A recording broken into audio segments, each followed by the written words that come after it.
Hi hello ಎಲ್ರಿಗೂ ನಮಸ್ಕಾರ. Welcome back to my YouTube channel. ಇದು ನನ್ನ ಟ್ರಾವೆಲ್ ವಿಡಿಯೋ ಆಗಿರುತ್ತೆ. ನಮ್ಮ ಮಾಮೂಲಿ ಗ್ಯಾಂಗ್ ಜೊತೆ ಧರ್ಮಸ್ಥಳ ಮತ್ತು ಕುಕ್ಕೆ ಸುಬ್ರಹ್ಮಣ್ಯ ಹೋಗೋದು ಅಂತ ಪ್ಲ್ಯಾನ್ ಆಯಿತು. ಸೊ ಹಾಗೆ ನಾನು ಡ್ಯೂಟಿ ಮುಗಿಸಿ ಹೊರಟ್ವಿ ಸಾಟರ್ಡೆ ಈವ್ನಿಂಗ್. ಮಕ್ಕಳು ಸ್ಕೂಲ್ ಹತ್ರನೇ ಹೋಗಿ ಮಕ್ಕಳನ್ನ ಅಲ್ಲಿಂದನೇ ಎತ್ತಾಕೊಂಡು ನಾವು ಹೊರಟ್ವಿ. ಸೊ ಅಲ್ಲಿ ರೀಚ್ ಆಗುವಾಗ ಕತ್ಲಾಗೋಗ್ಬಿಟ್ಟಿತ್ತು. ಅರೌಂಡ್ 7 o'clock ನಾವು ರೀಚ್ ಆದ್ವಿ. ಬಂದ್ವಿ ನೋಡಿ ನಮಸ್ಕಾರ ಮಾಡ್ಕೊಳ್ಳಿ. ಶ್ರೀ ಕ್ಷೇತ್ರ ಧರ್ಮಸ್ಥಳ ಮಂಜುನಾಥ ಸ್ವಾಮಿ ಅವರ ಎಂಟ್ರಿ ಆಗ್ತಾಯಿದೆ ದೇವಸ್ಥಾನಕ್ಕೆ. ಸೊ ಅಲ್ಲಿ ರಶ್ ಇತ್ತು, ರಶ್ ಏನು ಕಡಿಮೆ ಇರಲಿಲ್ಲ. ಆದರೂ ನೈಟ್ ಟೈಮಲ್ಲಿ 8:30 ತನಕ ದರ್ಶನ ಇರುತ್ತೆ. ಸೊ ಫಾಸ್ಟಾಗಿ ಮೂವ್ ಮಾಡ್ತಾರೆ.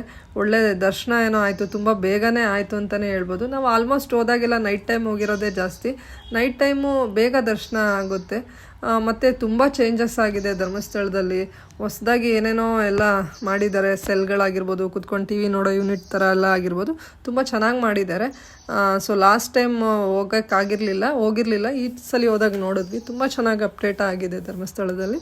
ಹಾಗೆ ನಾವು ಸಾಕೇತದಲ್ಲಿ ಉಳ್ಕೊಂಡು ಬೆಳಗ್ಗೆನೇ ಎದ್ದು ಫ್ರೆಶ್ ಅಪ್ ಆಗಿ ರೆಡಿಯಾಗಿ ಫ್ರೆಶ್ಶಾಗಿ ಒಂದು ಒಳ್ಳೆ ಸ್ನ್ಯಾಪ್ ತೊಗೊಂಡ್ವಿ. ಚೆನ್ನಾಗಿ ಇತ್ತು ಮಾರ್ನಿಂಗ್ ವ್ಯೂ. ಏನೇ ಆದರೂ ಒಂಥರ ತುಂಬ ಫ್ರೆಶ್ ಅಲ್ವಾ, ಕೂಲಾಗಿತ್ತು ಆಗ. ಸೊ ಹಾಗೆ ಬಂದು ರೆಡಿ ಇದ್ದೀವಲ್ಲ ಅಂತ ದೇವಸ್ಥಾನ ಮುಂದೆ ಹೋಗಿ ಒಂದೊಳ್ಳೆ ಫ್ಯಾಮಿಲಿ ಫೋಟೋ ತೊಗೊಂಡು ಸೀದಾ ಅಲ್ಲಿಂದ ಬಂದಿದ್ದು ಜೈ ಗಣಪತಿ ಸೌತಡ್ಕದಲ್ಲಿ ಹೋದರೆ ಏನೋ ಒಂಥರ ಮನಸ್ಸಿಗೆ ತುಂಬ ಖುಷಿಯಾಗುತ್ತೆ. ಸೊ ಆ ದರ್ಶನ ಮಾಡಿಕೊಂಡು ಅಲ್ಲೂ ಅವಲಕ್ಕಿ ಬಿಟ್ಟು ಬರೋಕ್ಕಾಗುತ್ತಾ. ಸೊ ಅಲ್ಲಿನ ಒಳ್ಳೆ ಪ್ರಸಾದ ಅಂತಲೇ ಹೇಳ್ಬೋದು. ಆ ಅವಲಕ್ಕಿ ತೊಗೊಂಡು ಸ್ವಲ್ಪ ತಿನ್ಕೊಂಡು ಅಲ್ಲಿಂದ ಬರುವಾಗ ಹಾಗೆ ದಾರಿಲಿ ಲಕ್ಷ್ಮೀ ಜನಾರ್ದನ ದೇವಸ್ಥಾನ ಅಂತ ಒಂದು ಬೋರ್ಡ್ ಕಾಣಿಸ್ತು. ಯಾವಾಗೂ ಹೋಗಿಲ್ಲಲ್ಲ, ನೋಡೋಣ ಅಂತ ಹೋದ್ವಿ. ಬಟ್ ದೇವಸ್ಥಾನ ಕ್ಲೋಸ್ ಇದ್ದಿದ್ದರಿಂದ ಹೊರಗಡೆ ಕೈ ಮುಕ್ಕೊಂಡು ಸೀದಾ ಬರ್ತಾ ಆನ್ ದ ವೇ ಸಿಕ್ಕೋದೆ ಪಂಚಮುಖಿ ಆಂಜನೇಯ. ಅಲ್ಲೂ ಕೂಡ ಒಳ್ಳೆ ದರ್ಶನ ಆಯಿತು, ಒಳ್ಳೆ ಆಶೀರ್ವಾದ ಕೂಡ ಸಿಕ್ತು.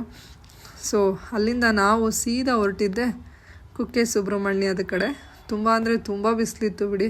ಆ ಬಿಸಿಲಿಗೆ ಒಂಥರ ಅಯ್ಯೋ ಎಲ್ಲೂ ಹೋಗೋದು ಬೇಡಪ್ಪ ಅಂತ ಅಂದ್ಕೊಂಡ್ವಿ. ಸೊ ಧರ್ಮಸ್ಥಳದಿಂದ ಕುಕ್ಕೆ ಫೈನಲಿ ಎಂಟ್ರಿ ಆದ್ವಿ. ಅಲ್ಲೂ ತುಂಬ ರಶ್ ಇತ್ತು ಬಿಡಿ.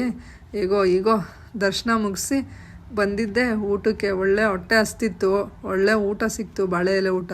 ಆ ಚಟ್ನಿ ಅಂತೂ ಅಲ್ಲೊಂದು ರೆಡ್ ಕಲರ್ದು ಸಕ್ಕತ್ತಾಗಿತ್ತು ಬಿಡಿ. ಅದು ಟೇಸ್ಟ್ ಮಾಡಿನೇ ನೋಡಬೇಕು. ಕುಕ್ಕೆಯಲ್ಲಿ ಏನು ಅಂದರೆ ಖಾರ ಆದಮೇಲೆ ಸ್ವೀಟು, ಕೊನೆಗೊಂದು ಒಳ್ಳೆ ಗೋಧಿ ನುಚ್ಚಿನ ಪಾಯಸ. ವಾವ್, ಸಕ್ಕತ್ತಾಗಿತ್ತು ಕಣ್ರಿ, ಏನಾದರೂ ಹೇಳಿ. ಸೊ ಅಲ್ಲೂ ಮುಗಿಸಿ ಸೀದಾ ನಮ್ಮ ಪಯಣ ಮನೆ ಕಡೆ. ಧನ್ಯವಾದಗಳು.